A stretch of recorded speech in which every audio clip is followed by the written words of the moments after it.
Ngopi. Asal ngerokok be. Bismillahirrahmanirrahim. Oke, baik, langsung saja wawancaranya.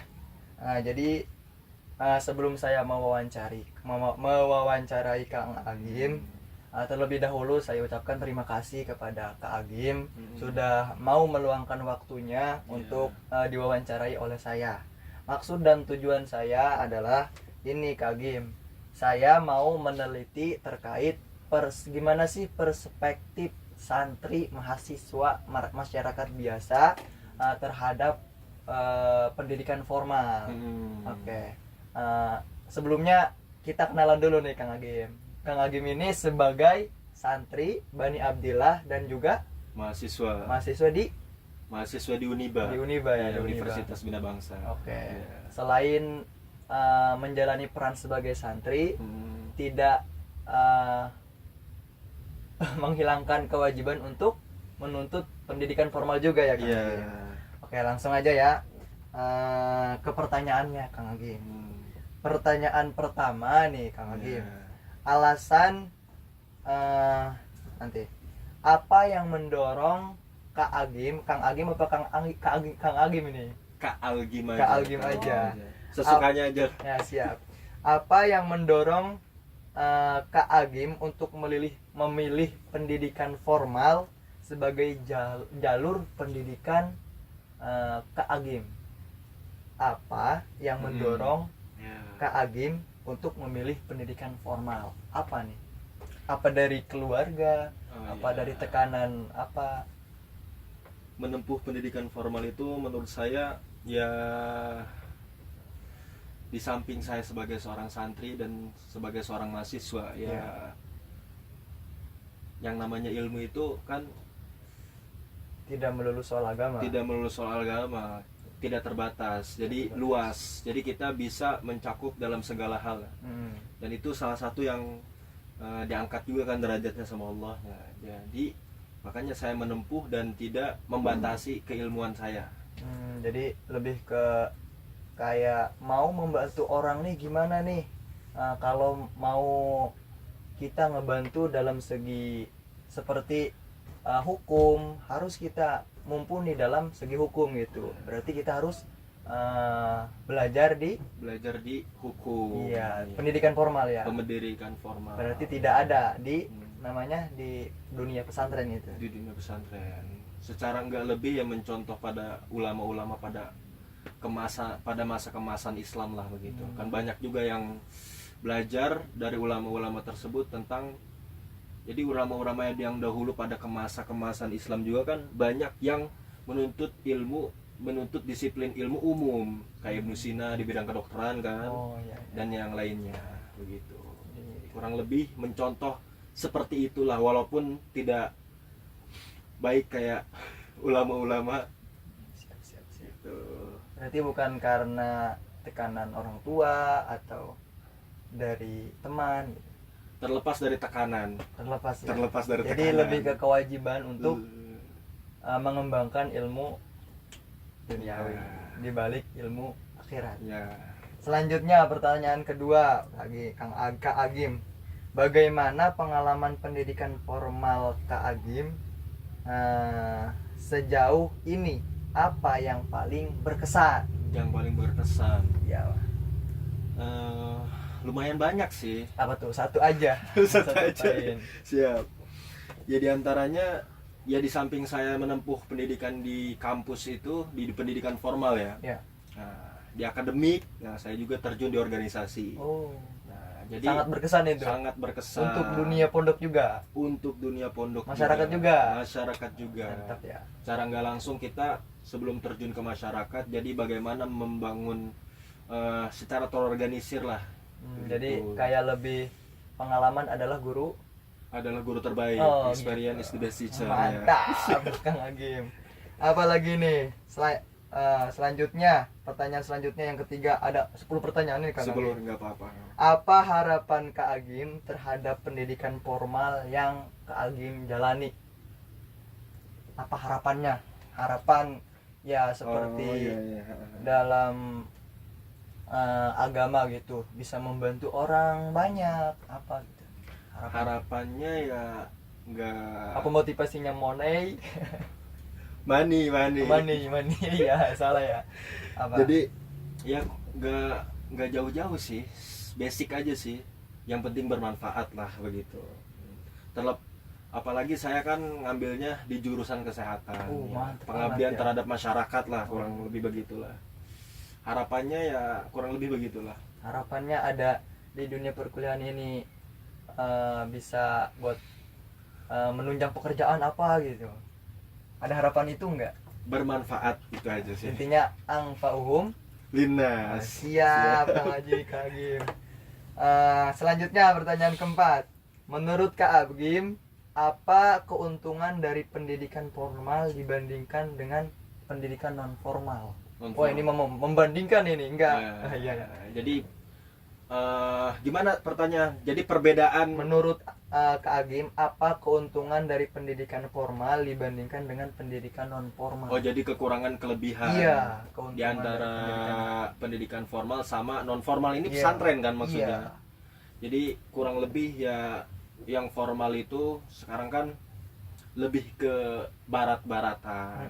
Jadi segala pemikirannya itu tentang kebaratan, tentang orientalis barat, kurang lebihnya itu pemikirannya itu tentang materialistik dan sekularistik kan. Ya. Jadi kalau dibandingkan sama pesantren yang pendidikannya Islam, yang landasannya Al-Quran dan Sunnah, tentu berbeda. Itu ya Jadi- paling untuk keduniawian ya saya ngambil di pendidikan formal. Kalau untuk ukhrawi akhirat ya saya mengambil di pendidikan pesantren. Berarti balance gitu. Balance. Jadi kayak lebih ambillah dunia untuk Akhirat. ah, Bekal untuk akhirat. Ya, kurang lebih jadi begitulah. mengambil seluruhnya bukan berarti mengambil seluruhnya ilmu dunia tanpa menghiraukan Akhirat. gitu ya. Siap. Jadi kalau dibanding-bandingkan Kalau dibanding-bandingkan lebih bagus pesantren. lebih condong Kang Agim ini lebih condong di dunia. Pesantren karena kan berlandaskan dengan Al-Quran dan Sunnah. Mantap. Yang kelima nih Kak Agim, bagaimana pendidikan formal mempengaruhi pandangan Anda tentang masa depan? Tentang masa depan. Masa depan ini.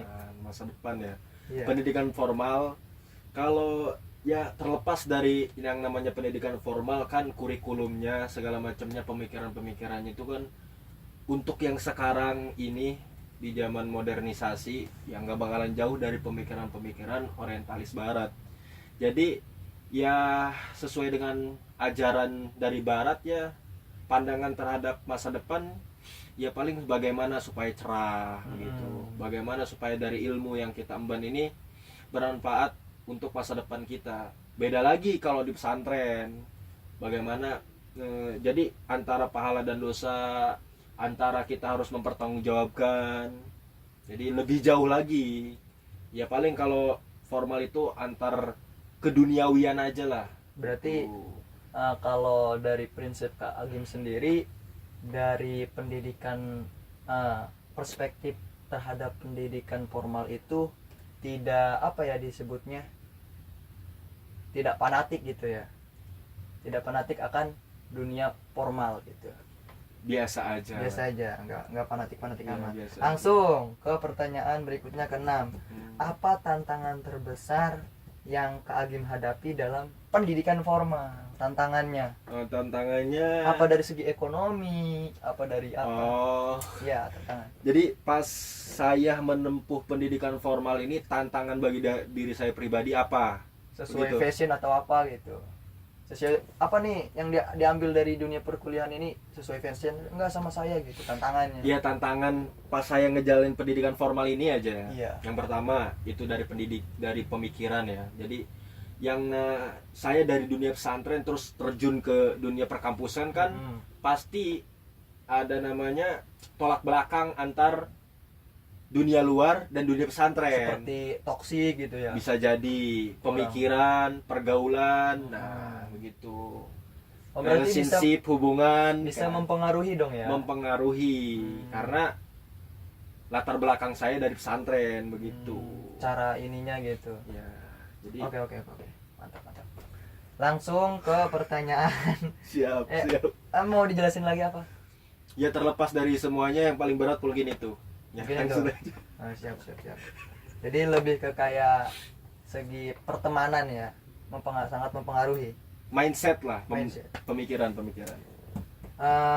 Tadi ke-6, sekarang ke-7. Pertanyaan ke-7, sejauh mana dukungan keluarga Dukungan keluarga. dan masyarakat mempengaruhi keputusan Kak Agim untuk mengejar pendidikan formal? Sejauh mana? Kalau masyarakatnya kayak, wah, Kak Agim ini kuliah di Uniba. keperawatan ya, keperawatan, mantap nih, jadi bidan, jadi apa gitu. Jadi bagaimana pandangan lingkungan? Dukungan keluarga. Yang pertama dari keluarga dulu deh. Iya, Dari keluarga. Jadi keluarga ya lumayan baik ya. Cukup lah. Kalau istimewa mungkin ya cukup aja gitu, cukup. Ya, dari segi cukup baik. material, Cukup, finansial. cukup. Dari dukungan ada juga.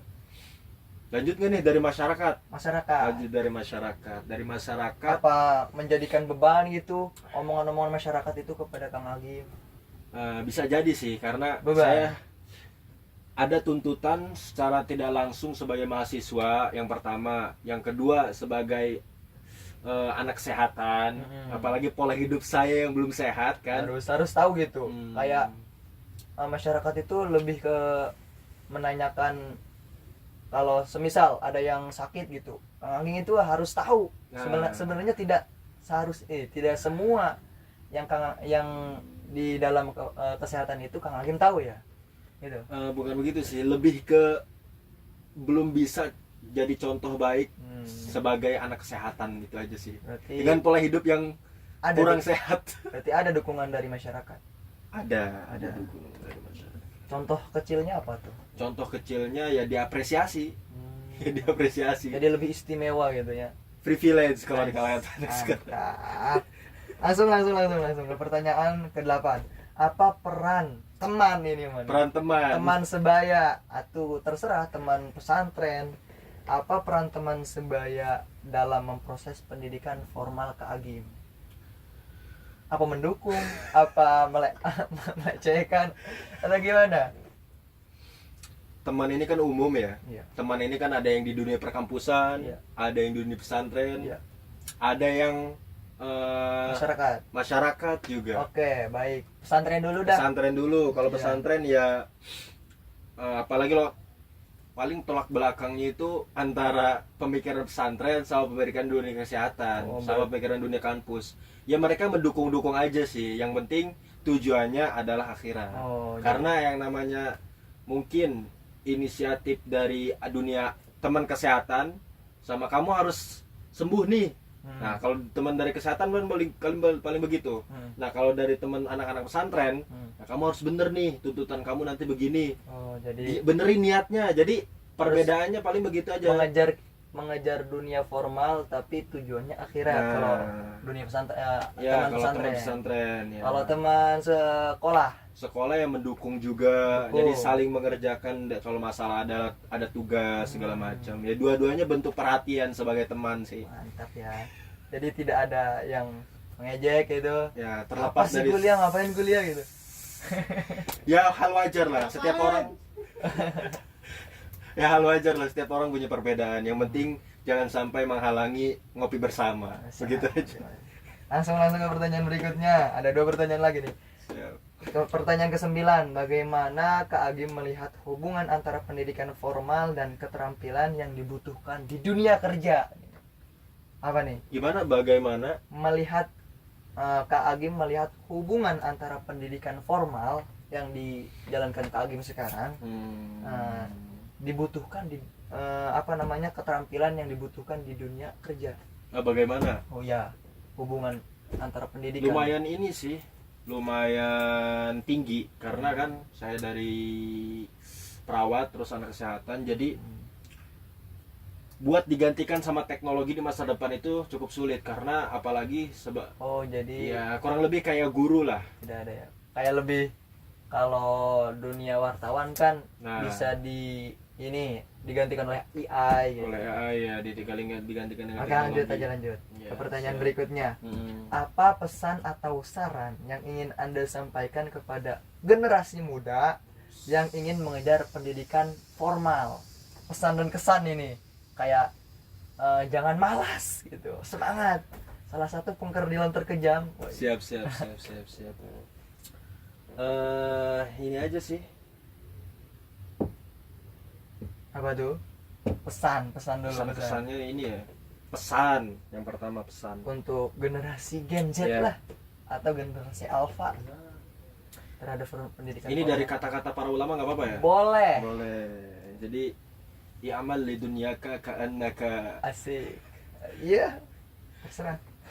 ta'ishu abadan wa'amal li akhiratika ka'annaka tamutu ghadan. Jadi kerjakan sesuatu, i'amal li dunyaka, kerjakan untuk duniamu, untuk perkara-perkara duniamu, i'amal li dunyaka ka'annaka ta'ishu abadan, seakan-akan engkau akan hidup selama-lamanya. Jadi masa di dunia itu panjang. Siap. Dan i'amal li akhiratika ka'annaka tamutu ghadan. Jadi kerjakan sesuatu yang perkaranya akhirat itu seakan-akan engkau akan meninggal esok hari. Mantap. Gitu, Mungkin ya. Pesan. mantap ini, pesan dan paling gitu kesannya. aja. Udah, mantap lah. Kesannya enggak nih? Iya, kesan belum. Siap. Kesannya Kesan saran nih, Oh. saran dulu. Tadi saran ya. pesan kesan aja sih Iya, biasanya. pesan. Di situnya ada apa aja? Ada sarannya juga ya. Ada sarannya juga. Iya. Oke lah. Pesan udah ya. Udah. Sekarang kesan. Kesan. Ya kesannya ya. Jangan malas. Kesan kan ekspresi Ya, pribadi. Ekspresi, siap. Kesan kan jadi alhamdulillah aja lah. Nikmati setiap proses yang ada. Bersyukur dalam Bersyukur apapun keadaan. Mengingatnya dalam apapun Nah, ujian. kesannya yang penting jangan lupa jangan jauh-jauh aja. Jangan lupa kembali ke dalam Asik. agama yang benar. Lebih kayak hidupmu akan teratur kalau tidak lupa akan arah kiblat. Siap. Benar. Apalagi Terus udah. saran. Sarannya jangan lupakan Al-Qur'an itu aja. Asik. Mantap alam Al-Qur'an. Siap. Wa alama. Oke. Mungkin itu saja yang pertanyaan-pertanyaan dari wawancara penelitian saya. Saya ucapkan terima kasih kembali nih Sama-sama Kang saya Agi. juga. Saya tutup wawancara ini dengan membacakan Alhamdulillahirabbil alamin. Alhamdulillahirabbil alamin.